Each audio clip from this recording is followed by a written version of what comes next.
जय श्री जगन्नाथ भाई मैंने सर्वप्रथम गुरुदेव गणपति एवं जगदम्बा जे आम आमर नक्षत्र सेशन आरंभ करवा। एस्ट्रोलोजी क्रमरे आम नक्षत्र गुड़ाकर क्यारेक्टरिस्टिक्स विषय पढ़ुଥିଲେ। नक्षत्र जो विशेषत्व अच्छे ता विषय आम आलोचना करूँ। यही आलोचना आम मूला नक्षत्र पर्यंत पढ़े। आज आम पढ़ा पूर्वाषाढ़ नक्षत्र पढ़ा पूर्व मुझे आपण मानक कही रहे जेकोसी घरे आपणकर जेकोसी कुंडली रे जेकोसी भाव में आपणकर गोटे ग्रह जो बसे से ग्रह से भावर नक्षत्र बसे से ग्रह चलाउଥିଲେ ମଧ୍ୟ से भावर जो ग्रह बसी ग्रहटा गाड़ी हेले से नक्षत्रटा हूँ फुएल। तेणु पुरातन वैदिक जुगे ଯେତେବେଳେ କୌଣସି ପ୍ରେଡିକ୍ସନ ଟେକ୍ନିକ ନଥିଲା ମଡର୍ନ ପ୍ରେଡିକ୍ସନ ଟେକ୍ନିକ ଥିଲା ସେତେବେଳେ ନକ୍ଷତ୍ରକୁ ବେଶ କରିକି ଜେନେରାଲି ପ୍ରେଡିକ୍ସନ କରାଯାଉଥିଲା। କଳି ଯୁଗର ସବୁଠୁ ଯୋଉ ବହୁତ ଇମ୍ପୋର୍ଟାଣ୍ଟ ଦଶା ସିଡିଂ ସିଷ୍ଟମ ମହାଦଶା ରିଡିଂ ସିଷ୍ଟମ ଯୋଉ ରହିଛି ଆମର ବିପରୀତ ସେ ମଧ୍ୟ ନକ୍ଷତ୍ରକୁ ବେଶ କରିକି ବନାଯାଇଛି। ନକ୍ଷତ୍ର କେତେ ମାତ୍ରାରେ ଗୁରୁତ୍ୱପୂର୍ଣ୍ଣ ଆପଣ ବୁଝିପାରୁଥିବେ। ଆଜି ଆମେ ପଢିବା ପୂର୍ବାଷାଢା ନକ୍ଷତ୍ର କୁହାଯାଏ ଇନଭିନ୍ସିବଲ ଷ୍ଟାର। ଏହାକୁ କେହି ହରେଇବେ।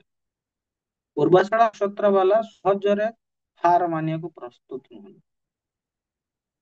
ଏ ପୂର୍ବାଷାଢା ନକ୍ଷତ୍ରର ଦେବତା ହଉଛନ୍ତି ଅପନେ ଯୋଉ ୱାଟର ଦେବତା ସେ ଖାଲି କହିଦେବେ ଆମର ତ ସନାତନ ଧର୍ମର ବହୁତ ସାରା ଦେବତା ଅଛନ୍ତି ତେଣୁ ଯୋଉ ଦେବତା ଅଛନ୍ତି ଯିଏ କି ୱାଟରକୁ ରିପ୍ରେଜେଣ୍ଟ କରନ୍ତି ଆପଣ ମାନେ ଯାଇ ଚେକ୍ କରିନେବେ ଅପମ। ଠିକ ଅଛି।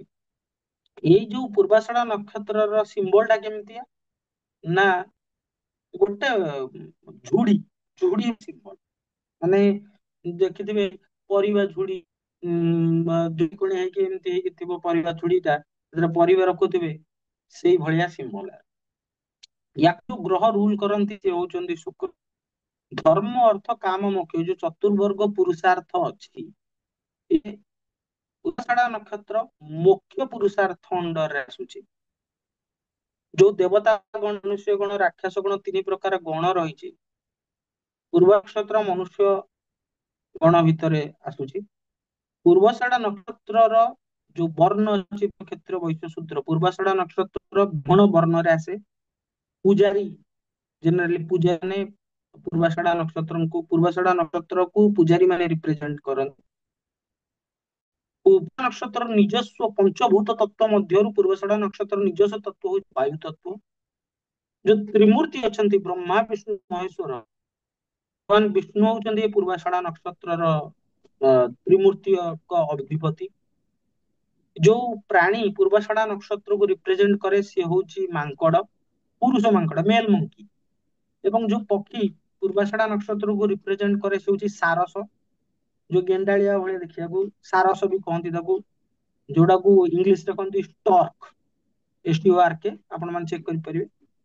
ଆଉ ଯୋଉ ଗଛ ପୂର୍ବାଷାଢା ନକ୍ଷତ୍ରକୁ ରିପ୍ରେଜେଣ୍ଟ କରେ ସେ ହଉଛି ପଣସ ଗଛ। ଏବଂ ଯଦି କୌଣସି ଲୋକ ପୂର୍ବାଷାଢା ନକ୍ଷତ୍ରରେ ଜନ୍ମ ହେଇଛି ତେବେ ତାର ଆଦ୍ୟ ଅକ୍ଷର ବେ ବୋ ଜା ଜି ଏଇ ଚାରିଟି ଜିନିଷ ହେବା ଦରକାର। ଏଇ ଚାରିଟା ଅକ୍ଷରରେ ତାର ନାମକରଣ ହେବା ଦରକାର।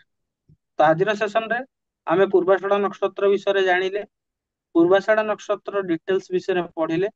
ଆମର ଆଜି ପାଇଁ ନକ୍ଷତ୍ର ସିରିଜ ଏତିକି। ସମସ୍ତଙ୍କୁ ଜୟ ଶ୍ରୀ ଜଗନ୍ନାଥ।